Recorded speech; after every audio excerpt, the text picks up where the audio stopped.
Il bandito Linzas. Su finire dell'Ottocento, quando le colline del Sulcis erano ancora un intreccio di boschi, macchia e sentieri di carbonai, il nome di Linzas correva di bocca in bocca tra i paesi di Perdascius, Tratalias e Narcao, come un vento di paura e leggenda. Del suo vero nome nessuno si ricorda più, ma tutti lo conoscevano come Linzas, figlio, si diceva, di un piccolo possidente di Sant'Adi e di una donna del Campidano. Era un reduce delle guerre coloniali italiane in Africa della fine del XIX secolo e aveva combattuto nelle campagne d'Eritrea fino alla tragica battaglia di Adua del 1896. Si raccontava che avesse visto con i propri occhi l'inferno del deserto e la disfatta delle truppe italiane e che da allora qualcosa in lui si fosse spezzato. Al suo ritorno in Sardegna, Linzas dovette affrontare un mondo che non aveva posto per lui per il reinserimento nella vita sociale. Raccontavano che fosse diventato bandito per vendetta, dopo che una spia aveva avvertito i carabinieri di Narcao che egli si dedicava alla caccia di frodo. Da quel giorno Linzas aveva giurato che nessuno gli avrebbe mai più imposto legge. Ma la vendetta, come il fuoco tra le stoppie, si era allargata.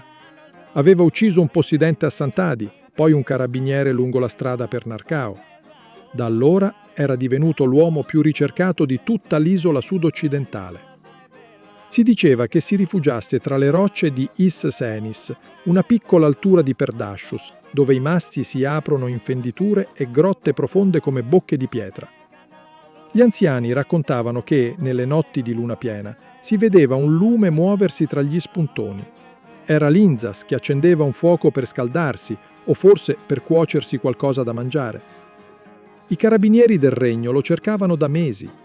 Il maresciallo Sanna, giunto da Cagliari, aveva giurato di prenderlo vivo o morto. Mise taglie, interrogò pastori, perquisì ovili. Ma Linzas conosceva la montagna come le proprie tasche.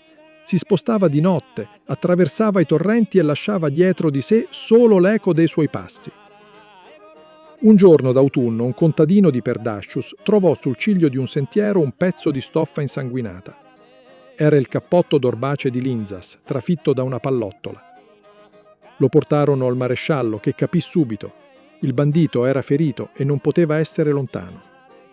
Partì una battuta, uomini a cavallo e fucili pronti. Le campane del paese suonarono a morto. Tutti sapevano che quella notte il destino avrebbe presentato il conto.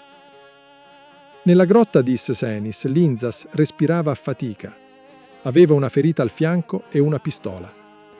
Guardava verso il buio dell'entrata, aspettando. Quando sentì i passi degli uomini e i latrati dei cani, sorrise amaramente.